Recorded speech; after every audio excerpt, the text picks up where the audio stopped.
परितं तोयं यथा गच्छते सागरं सर्वदेव नमस्कारः श्री सद्गुरुमूर्ति प्रतिगच्छते।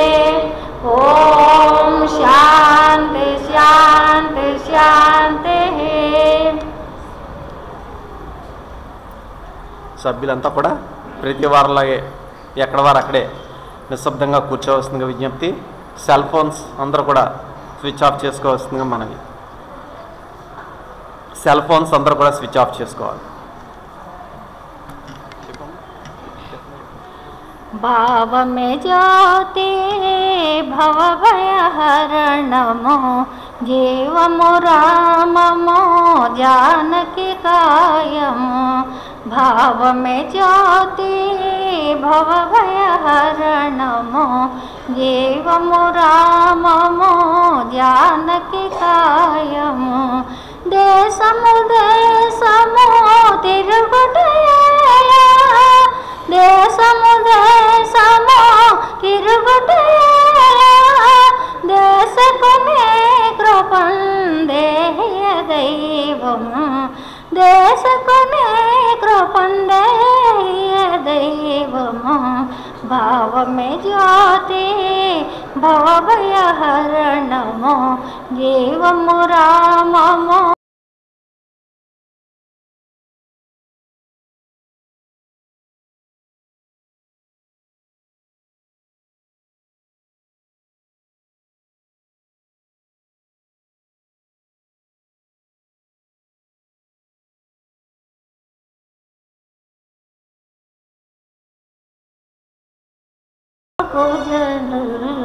भाव में ज्योति भव भयहरणमो जीवमु राममो जानकी कायमो।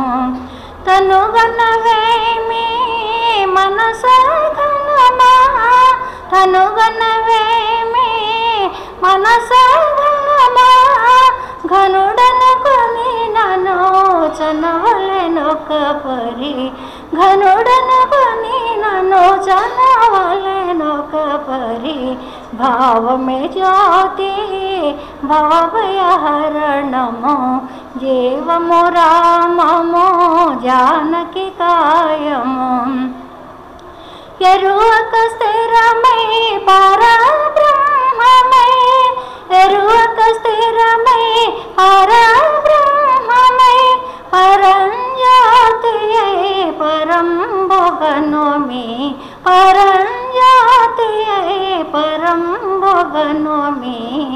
भाव में ज्योति भव भयहरणमो जीवमु राममो जानकी कायमो। धरना कैलली गुरुवर्णमिना धरना कैलली गुरुवर्णमिना वरमहियाधन भाष्यापदमिति वरमहियाधन भाष्यापदमिति।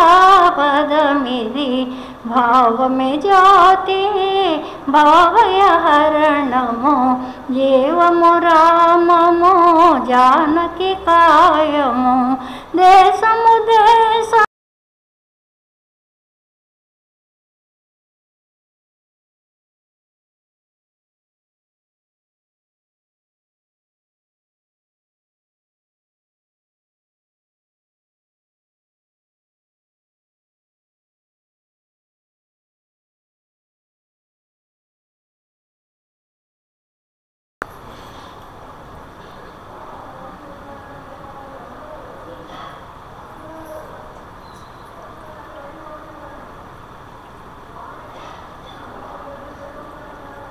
శ్రీ శ్రీ శ్రీ విశ్వ విజ్ఞాన విద్య ఆధ్యాత్మిక చక్రవర్తులకు సాష్టాంగ నమస్కారములు. గురువారం సభా కార్యక్రమాన్ని ప్రత్యక్షంగానూ పరోక్షంగానూ వీక్షిస్తున్నటువంటి 50 మందికి కూడా నా యొక్క నమస్కారం. ఈ రోజున దసరా దశమి శుభాకాంక్షలతో ఈ యొక్క మహోన్నతమైనటువంటి గురువారం పుణ్యకాలంలో స్వామిని దర్శనం చేసుకోవడమే కాకుండా స్వామి యొక్క అనుగ్రహ భాషణ వినే అదృష్టాన్ని కూడా స్వామి మనకి ప్రసాదించారు. మరియు అమెరికాలో ఉన్నటువంటి ఒక సభ్యుని యొక్క అనుభవం మరియు మన ఎస్ఎల్కే ప్రసాదరావు గారి తమ్ముడు ఉమేష్ గారి యొక్క ఉపన్యాసం కూడా వినేటువంటి అవకాశం మనకు స్వామి ప్రసాదించారు. అందరూ కూడా ఈనాటి కార్యక్రమాన్ని కూడా అత్యంత భక్తి శ్రద్ధలతో వీక్షించవలసిందిగా మనవి. ఈనాటి కార్యక్రమంలో ముందుగా శ్రీ సత్యనారాయణ మాస్టర్.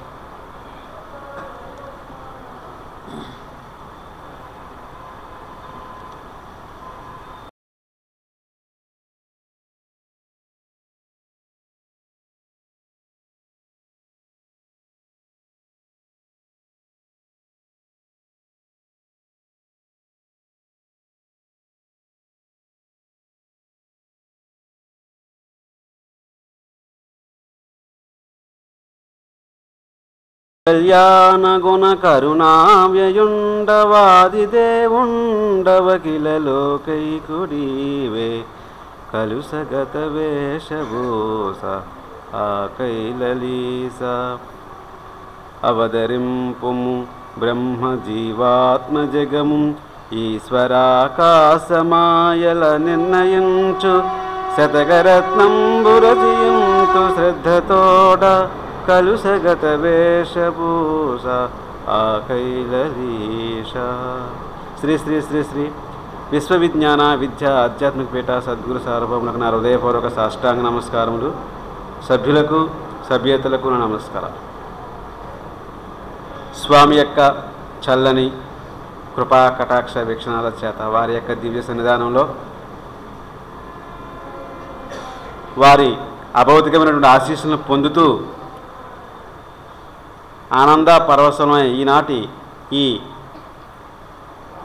దశమి రోజున, విజయదశమి రోజున ఆహ్లాదభరితమైనటువంటి ఈ క్షణాల్లో స్వామి యొక్క అపారమైనటువంటి కృప మన అందరిపై ప్రసరించే కాలం ఈ కాలాన్ని ఎవరు దోషులొగ్గి వీక్షించి పడియుండి పొందుతారో వారికి ఆశీస్సులు ఉంటాయని చెప్పేసి స్వామి సెలవిస్తున్నారండి. అయితే స్వర్గమాత అనే మహాగ్రంథంలో ఆత్మ అనే దాని గురించి చెప్పుకోవడానికి మనం సాహసం చేస్తున్నామండి. అందులో వేయేండ్లు తపము చేసిన నే ఈశ్వరుండతని మ్రోల నేతించడు తన్మాయా విద్య తొలంగిన కాయములోనున్న రూపే కనిపించు నీకు రెండో గాదా కల్పించబోకు తను తాగాంచుట ఎన్న తనకన్నా వేరైన ఘనవస్తు వెటలేదంచును నిశ్చయించుట కనిపించు నీకు.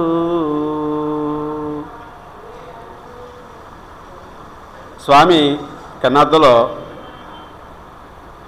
వెయ్యేండ్లు తపస్సు చేసినప్పుడు కూడా ఏ భగవంతుడు కూడా మనకి కనిపించడం ఖచ్చితంగా చెప్పారండి ఘంటాబద్ధంగా.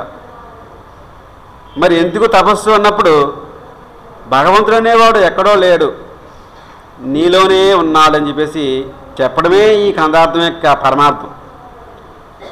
ఎక్కడికి వెళ్ళవలసిన పని లేదని చెప్తున్నారు స్వామి. అంతా ఈ దేహంలోనే ఉంది సుమా. దేహం ఉన్నంతలో మిమ్ము తెలియవలయు. అదేనా ఈ శరీరం ఉన్నంత కాలంలోనే మనం పరమార్థాన్ని వీక్షించే అవకాశం ఉంది. ఇంచేత మానవ జన్మకే ఒక్క జన్మకే ఆ అర్హత ఉంది. ఇది తప్పితే ఈ జన్మ కాకున్న పై జన్మలో మోక్షం పొందవచ్చని మోసమందవలదు, మోసపోకుండా అని చెప్తున్నారు స్వామి. ఈ జన్మే యథార్థమైన జన్మ. ఈ జన్మ ఈ నరజన్మ చాలా దుర్భరం అని చెప్తున్నారు. జంతువునాం నరజన్మ దుర్లభం చెప్తున్నారు. అంచేత మరి ఈ రానటువంటి ఈ జన్మని మనం ఏం చేయాలి? ఏ విధంగానైనా సరే సార్థకం చేసుకోవడానికి మనం ప్రయత్నం చేయాలి. అలాంటి పరిస్థితుల్లో 1000 ఏండ్లు తపస్సు చేసినప్పుడు కూడా ఆ పరమార్థం నీవంటే ఎవరో అని తెలియనప్పుడు ఎలాగా మార్గం? దాన్ని చెప్పేవారు ఎవరు? అదే చెప్తున్నారు స్వామి. ఈ చెప్పేవారు ఎవరంటే సద్గురు చెప్తున్నారు ఈ మాట. ఏమని చెప్తున్నారు? మాయా విద్య తొలగిన తన కాయంలోనున్న రూపే కనిపించు. మరి ఈ మాయా విద్య తొలగించడం అనేది ఎలాగా? ఇది సాధ్యంగా ఉందా అంటే మనకది సాధ్యంగా లేనటువంటి పని. మరి మనం ఏం చేయాలంటే సద్గురువుని అన్వేషణలో మనం ఉండాలి, సద్గురువుని ఆశ్రయించి మనం ఉండాలి, సద్గురువుని మనం వారిని అనుసరిస్తూ వారి యొక్క ఆజ్ఞని మనం అనుసరిస్తూ ఉండాలి. ఎలా చేయాలనేది తెలియదు మనకి. ఇప్పుడు దాన్ని ఖండించడానికి పశువుని తీసుకెళ్తాడండి కసాయివాడు. అది ఏం చేస్తాడో అనేది దానికి తెలియదు, వెళ్ళిపోవడమే మనం అలాగా. అదే మరి స్వామి ఉదాహరణ చెప్తుంటారు మనకి, పెట్టిలాగా ఉండాలని. ఎలాగా? ఆ ఇంజిన్ అనుసరించి ఉండాలని స్వామి నిర్దేశిస్తారో, ఏ కాలంలో ఏ పీఠాధిపతులు ఏ విధంగా మనకే నిర్దేశం అనేది చేస్తారో, అంటే నాయన ఈ మార్గంలో ప్రయాణం చేయండి అని చెప్పినప్పుడు ఆ మాటను మనం పాటించాలి. స్వామి నాకు సెలవిచ్చారు, ఈ పని చేయాలి, అంతే, అంతవరకే. రెండో ఆలోచన ఉండకూడదని చెప్తున్నారు స్వామి. అటువంటి విధానంలో మనం ఉన్నప్పుడు ఈ మాయ గురించి చెప్తున్నారు స్వామి. ఈ మాయ అంటే ఏంటన్నప్పుడు, మాయ అంటే మనం తెలుసుకోవాలి కదా. ఇది ఆ పరబ్రహ్మ స్వరూపం యొక్క అద్భుతమైనటువంటి శక్తి అటండి మాయ, పరాశక్తి అని చెప్పారు స్వామి. మరి ఈ పరాశక్తి దీనికి ఒక రూపం లేదటండి. ఇది రూపరహితమైంది కాబట్టి ఇది ప్రత్యక్షంగా చూడడానికి సావకాశం లేనటువంటిది. అంచేతే దీన్ని అవ్యక్తము అన్నారండి. ఈ మాయని అవ్యక్తం అంటే వ్యక్తం కాదు, ఇది వ్యక్తం తెలియబడదు. ఎన్ని రకాలుగా ప్రయత్నం చేసిన సరే కానీ మనకి ఈ మాయ అనేది తెలియబడినటువంటి అంతు చిక్కనటువంటి మహారహస్యం. మన నీడలాగా మనం వెన్నాడుతూనే ఉంటుంది. మరి ఇది అద్భుతమైనటువంటి ఈ మాయని ఏ విధంగా మనం తొలగించుకోవాలి? ఇంకా చెప్తున్నారు స్వామి ఈ మాయ గురించి. ఏమని చెప్తున్నారంటే, ఇది త్రిగుణాత్మకమైంది. త్రిగుణాలంటే తెలుసు మనకి, సత్వగుణము, రజోగుణము, తమో గుణాలతో నిండి ఉన్నదే మాయ అని చెప్తున్నారు స్వామి. ఇంకా చెప్తున్నారు స్వామి, అజ్ఞానస్వరూపమైంది మాయ. అంటే మనం విన్నది కొద్దిగా కొంచెమైనా మనకు అది జీర్ణం కావాలి. ఏదో మనం పరిగెట్టి పాలు తాగే కంటే నిలబడి నీళ్ళు తాగడం మంచిది. ఉన్నదానిలో ఒక్క అక్షరమైనా మనం జీర్ణింపజేసుకుంటే ఆ అక్షరాన్ని బయట మనం దాన్ని చెప్పడానికి అవకాశం ఉంటుంది. కాబట్టి ఇది అజ్ఞానంతో కూడుకుంది కాబట్టి దీన్ని అవిద్య అన్నారు. ఈ మాయ వల్లే సృష్టి యావత్తు కూడా ఏర్పాటు అనేది జరుగుతుందని చెప్పారు. అదే మాయ గురించి చెప్తున్నారు. ఆ పరబ్రహ్మమందున అప్రయత్నమైన మాయ జనించి నయ్యది ఏ బ్రహ్మమందు కూడుచు చైతన్యమగుచు దోచే కలుసగత వేషభూష ఆ కైలలీష. అది ఆ పరబ్రహ్మంలోనే ఉంది.